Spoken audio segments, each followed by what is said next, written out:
அன்பிற்கினிய சகோதர சகோதரிகளை நம் அனைவர் மீதும் ஏக இறைவனுடைய அமைதியும் கருணையும் உண்டாகட்டமாக என்கிற உயரிய பிரார்த்தனைகளோடு மத்திய கிழக்கிலே 2 ஆண்டுகளுக்கு மேலாக இஸ்ரேலிய ஆக்கிரமிப்பு படைகள் நடத்திய தாக்குதல்களை தொடர்ந்து காசாவிலே ஒரு யுத்த நிறுத்தம் ஏற்பட்டது. ஆனால் அதனை தொடர்ந்தே ஈரான் மீதான இஸ்ரேலிய ஆக்கிரமிப்பு படைகளுடைய தாக்குதல்களும் அமெரிக்காவுடைய தாக்குதல்களும் ஆரம்பித்தது.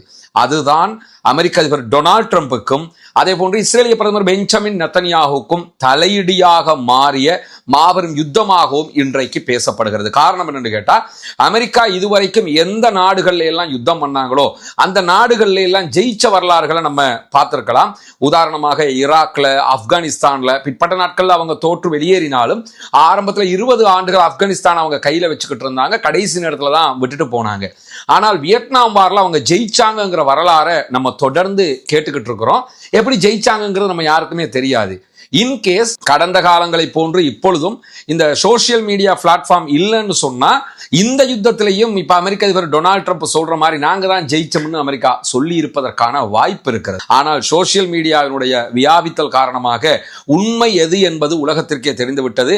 ஈரான் இன்னைக்கும் அப்பர் ஹேண்டாக கெத்தாக நிற்கக்கூடிய காட்சிகளை நம்ம பார்க்க முடியும். அந்த அடிப்படையில தான் அமெரிக்க அதிபர் டொனால்ட் ட்ரம்பினுடைய கதைகள் எல்லாமே இப்ப ஒன்னு சொன்னார்னா அடுத்த நிமிஷம் அதை மாத்தி சொல்லிடுவாருங்கிற அளவுக்கு நிலைமை மாறி போயிருக்கிறது.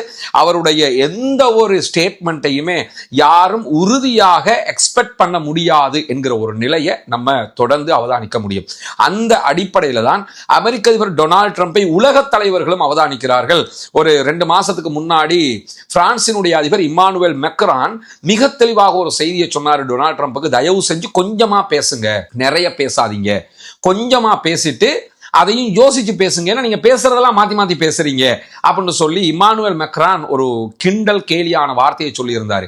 இதை என்ன செய்யணும்? ஒரு பிரசிடென்டாக, ஒரு மனிதனாக ஓகே நாங்க அப்படி செஞ்சுக்கிறோம் என்று சொல்லியிருக்கணும், இல்லாட்டி சொல்லாம அதுக்கு ஏத்த மாதிரி நடக்கணும்.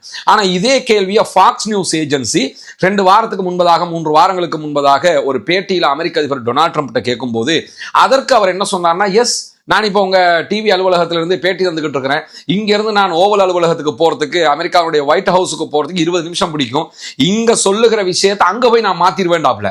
கேள்வியே என்னன்னு கேட்டா, நீங்க மாத்தி மாத்தி பேசுறீங்களேன்னா, ஆமா நான் மாத்தி மாத்தி தான் பேசுறேங்கிறது பதிலா அந்த மாதிரி ஒரு பதிலை சொன்னவர் தான் அமெரிக்க அதிபர் டொனால்ட் ட்ரம்ப். ஏன்னா அவர் ட்வீட்ல போடுறது எல்லாமே சட்டம்னு நினைச்சுக்கிட்டு பேசக்கூடிய ஒரு ஆள். அந்த அடிப்படையில் அவர் சொல்லியிருக்கக்கூடிய ஒரு முக்கியமான செய்தி தான், ஹொர்முஸ் நீர் பரப்பை நாங்கள் இனிமேல் அமெரிக்காவினுடைய டெரிட்டரியாக அறிவிக்கிறோம், அது அமெரிக்காவுக்கு சொந்தம் அப்படின்னு இருக்கிறார். உலகத்துல இப்படி எங்கேயாவது ஒரு இடம் இருக்குதா? இதுதான் எங்க நாடு, இதை ஒட்டி இருக்கிறது எங்க நாட்டினுடைய பரப்புன்னு சொல்லி கேள்விப்படுவீங்க. எங்கேயாவது ஒரு இடத்தை கைப்பற்றினாங்கன்னா அந்த கைப்பற்றப்பட்ட பகுதி எங்க பகுதின்னு கூட வாதிடுறதுக்கு வாய்ப்பு இருக்குது. ஆனால் ஹொர்முஸ் இதுவரைக்கும் யார கண்ட்ரோல்ல இருக்குது? ஈரானுடைய கண்ட்ரோல்ல இருக்குது. அதை ஓப்பன் பண்றதுக்கே துப்பில்ல. இதுல வேற எங்க கண்ட்ரோல்ல இருக்குது? நாங்க தான் இனி அதை ஆள போறோம், அது அமெரிக்காவினுடைய ஒரு பகுதின்னு சொல்லி இன்றைக்கு இப்படி ஒரு அறிவித்தல் அவர் விடுத்திருக்கிறது மட்டுமல்லாம, இன்னைக்கு இருக்கக்கூடிய மிகப்பெரிய காமெடி என்னன்னு கேட்டா, ஈரானோடு அமெரிக்கா எந்த பேச்சுவார்த்தைகளுமே நடத்தல அப்படின்னு சொல்லி அமெரிக்க அதிபர் டொனால்ட் ட்ரம்ப் சொல்லி இருக்கிறாரு. அதே போல நடத்துறதுக்கு எந்த திட்டமும் எங்க கிட்ட கிடையாதுங்கிறதையும் சொல்றாரு. நாங்க பேச்சுவார்த்தை நடத்தவும் இல்லை, நடத்துற ஐடியாவும் இல்லை என்று அவருடைய சோசியல் ட்ரூத் பக்கத்துல இன்றைக்கு தகவல் சொல்லி இருக்கிறது மட்டுமல்லாம, ஈரான் மீதான அமெரிக்காவுடைய கடற்படை முற்றுகை முழு வீச்சில் தொடர்ந்து கொண்டிருக்கிறது. நாங்க ஈரானை கடற்படை அளவுல முற்றுகையிட்டுக்கிட்டு இருக்கிறோம், ரவுண்ட் பண்ணி வச்சிருக்கிறோம், அவங்க எங்க கண்ட்ரோல்ல வச்சுக்கிட்டு இருக்கிறோம் அப்படின்னு பெருமை சொல்லக்கூடியவர் மேலதிகமாக என்ன சொல்றாருன்னு கேட்டா, ஹொர்முஸ் ஜலசந்தி திறந்திருக்கிறது, செயல்பட்டு கொண்டிருக்கிறதுங்கிறாரு. அப்படி இருந்தா சவுதி அரேபியா எதுக்கு போய் துபாய் வழியாக பெட்ரோலை ஏற்றிக்கிட்டு இருக்கப்பறான்? எந்த நாடுகளுக்கும் உள்ள நுழையவும் முடியல, வெளியே வரவும் முடியல. இந்த ஆயில் ஏற்றுமதியை ஒன்றும் பண்ண முடியாத ஒரு பெரிய இக்கட்டான சிச்சுவேஷன்ல எல்லா நாடும் இருக்கும்போது இல்ல ஹொர்முஸ் திறந்து இருக்குது, அதே போன்று செயல்பாட்டில் இருக்குதுன்னு சொல்றாரு. அதை தாண்டி பெரிய காமெடி என்னன்னு கேட்டா, அவர் சொல்லியிருக்கக்கூடிய விஷயங்கள்ல இந்த ஹொர்முஸ் ஜலசந்தி பகுதிகளில் கன்னி வெடிகளை ஈரான் புதைச்சி வச்சிருந்தாங்க, எல்லாத்தையுமே நீக்கிட்டோம்ங்கிறாரு. கன்னி வெடியை நீக்கி இருந்தா கடந்த வாரம் கூட ஒரு கப்பல் கன்னி வெடியில மாட்டி வெடிச்ச செய்திகளை நம்மளே சொல்லி இருந்தோம். 2வது, கன்னி வெடியை அகற்றுறதுக்கு சர்வதேச நாடுகள் உதவி செய்யுங்கன்னு வேற ட்ரம்ப் கேட்டுக்கிட்டு இருக்கிறாரு. ஈரான் எதுக்கும் உள்ள வரக்கூடாது, எங்க வச்சிருக்கோம்ங்கிறது எங்களுக்கு தான் தெரியும், நாங்க தான் முடிவெடுப்போம்னு இருக்கிறாங்க. எல்லாத்தையுமே பண்ணிட்டோம் பாருங்களேன் என்று சொல்லி காலை என்ன சொல்றதுன்றே தெரியல. அடிக்கடி சொல்லுவோம் இல்ல, நம்ம ஊர்ல எல்லாம் சொல்லுவாங்க, குடிகாரம் பேச்சு வெடிஞ்சா போச்சுன்னு. டொனால்ட் ட்ரம்ப்ட பேச்சு அப்பவே போச்சு. அந்த மாதிரி ஒரு கேரக்டர் இவர். இன்னைக்கு இந்த செய்தி எல்லாம் சொல்லி இருக்கிறார். ஆனா நேத்து என்ன சொன்னார் தெரியுமா? நாங்கள் ஐஆர்ஜிசியோடு வெளிப்படையாகவும் உள்ரங்கமாகவும் பேச்சுவார்த்தை நடத்தி கொண்டிருக்கிறோம். இன்னைக்கு ஈரானோட வெளியிலையும் பேசல உள்ளேயும் பேசலங்கிறாரு. நேற்று நாங்க பேசிக்கிட்டு இருக்கிறோம்ங்கிறாரு.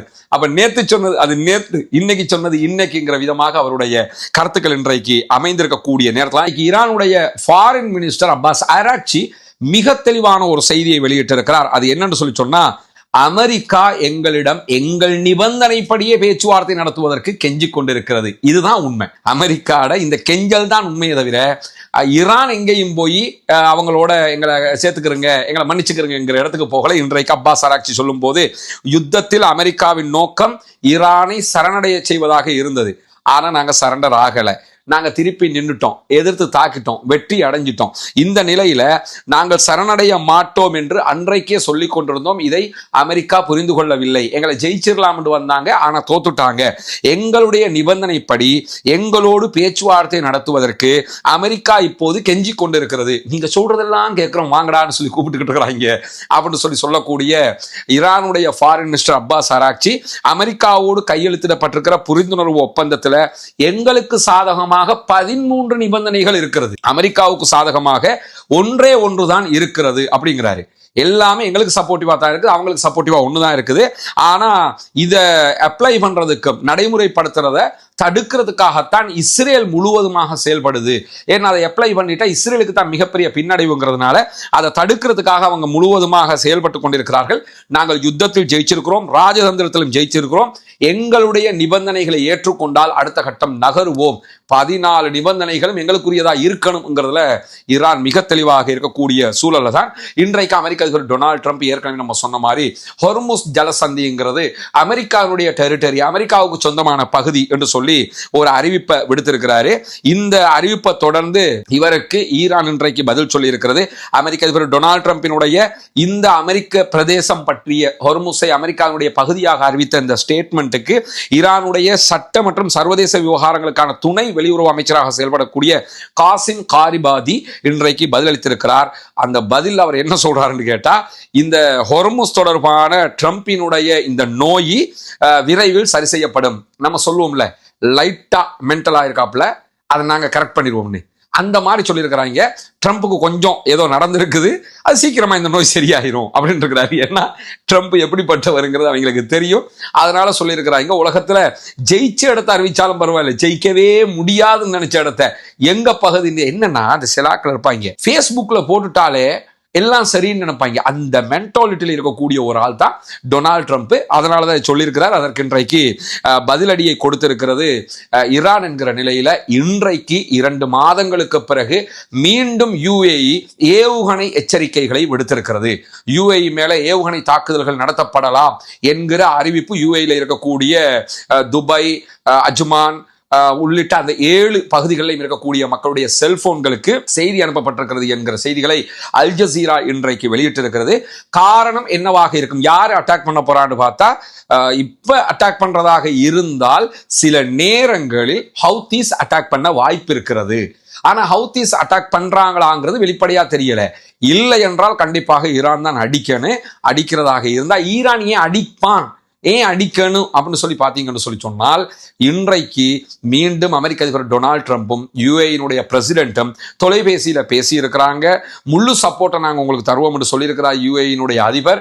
நாங்கள் உங்களோட தான் இருக்கிறோம் என்று சொல்லியிருக்கிறாரு. இப்படி சொன்னாலே ஈரான்காரங்களுக்கு கோபம் வந்துடும். அதனால கூட அடிக்கிறதுக்கு வாய்ப்பு இருக்கிறது. ஆனா இதுவரைக்கும் அட்டாக் நடந்ததாக எந்த செய்தியும் வரல. இனிமேல் வர வாய்ப்பு இருக்கிறது, எச்சரிக்கை தான் விடுக்கப்பட்டிருக்கிறது என்கிற செய்திகளும் இன்றைக்கு வெளியாக இருக்கக்கூடிய சூழலை இறுதியாக இன்றைய நாள் சிரியாவினுடைய விமான நிலையத்தின் மீது இன்றைக்கு இஸ்ரேல் வான்வழி தாக்குதல்களை நடத்தி இருக்கிறது. இத்லிப் பகுதிகளில் இருக்கக்கூடிய சிரியாவினுடைய அபு அல் துஹூர் விமானப்படை தளத்தின் மீது தான் இன்றைக்கு தாக்குதல் நடத்தப்பட்டிருக்கு. இந்த தாக்குதலை அரபு நாடுகள் வளமை போன்று பேப்பர் கண்டனங்களை தெரிவித்திருக்கின்றன. ஏன் பேப்பர் கண்டனம் சொல்றேன்னு கேட்டா, நமக்கு தெரியும் என்னதான் கண்டிக்கிறோம் கண்டிக்கிறோம் கண்டிக்கிறோம் பாய்களே தவிர அங்க ஒண்ணுமே நடக்காது. அந்த மாதிரி ஒரு பேப்பர் கண்டனம் இது. அந்த மாதிரி ஒரு கண்டனத்தை தெரிவித்திருக்கிறார்கள். ஆனால் இத்லிப் மேல அட்டாக் பண்றது என்னன்னா, சிரியாவை வம்புக்கு இழுக்கிறதுக்கு இஸ்ரேல் அடுத்ததாக ட்ரை பண்றாங்க. சிரியாவினுடைய அதிபர் அகமது அல் ஷாராவை பொறுத்தவரையில அவர் பெரிய போராட்ட வீரராக இருந்து வந்து எல்லாம் செஞ்சோம் கிழிச்சோம் எல்லாம் சொன்னாரு. இப்ப அவர் எப்படி இருக்கிறாருன்னு கேட்டா, நம்ம என்ன நடந்தாலும் சரி அயன் உடஞ்சிடக்கூடாது, தூசு பற்றக்கூடாது. டேய், நீ என்ன அடிச்சு கூப்பிட்டாலும் நான் வரமாட்டேன் உன் பக்கம் அப்படின்னு சொல்லி இஸ்ரேல் பக்கத்துக்கு ஒரு தாக்குதல் கூட வாயால கூட இஸ்ரேலுக்கு ஏச மாட்டாரு. அந்த மாதிரி ஒரு இடத்துக்கு அவர் தள்ளப்பட்டிருக்காருன்னா, அமெரிக்கா உனக்கு ஆட்சியை தருவோம் பொத்திக்கிட்டு இருக்கணுங்கிற மாதிரி தான் அவங்களுக்கு கொடுத்தே இருக்கிறாங்க. அந்த அடிப்படையில் அவர்களுடைய நாட்டுக்குள்ள இஸ்ரேல் என்ன செஞ்சாலும் நாங்கள் கண்டுக்கிற மாட்டோங்கிற ரீதியில் இருக்கக்கூடிய காட்சிகளை நம்ம பார்க்க முடியும். இன்றைக்கு வெளியாக இருக்கக்கூடிய மிக முக்கியமான செய்திகளுடைய தொகுப்பை தான் உங்களோடு நாம் பகிர்ந்து கொண்டிருக்கிறோம். தொடர்ந்து இணைந்திருங்கள். ரஸ்மின் MIC நியூஸ் மற்றும் ரஸ்மின் டாக்ஸ் ஆகிய 2 சேனல்களோடு வரக்கூடிய உண்மை செய்திகளை உடனுக்குடன் உங்களோடு பகிர்ந்து கொள்வதற்கு தயாராக இருக்கிறோம். ஆக்கிரமிப்புகள் ஓய வேண்டும், ஆக்கிரமிப்பாளர்களும் ஓய வேண்டும் என்கிற உயரிய பிரார்த்தனைகளோடு தொடர்ந்தும் ஆக்கிரமிப்பாளர்களுக்கு எதிராக ஜனநாயக ரீதியாக குரல் எழுப்புவோமாக.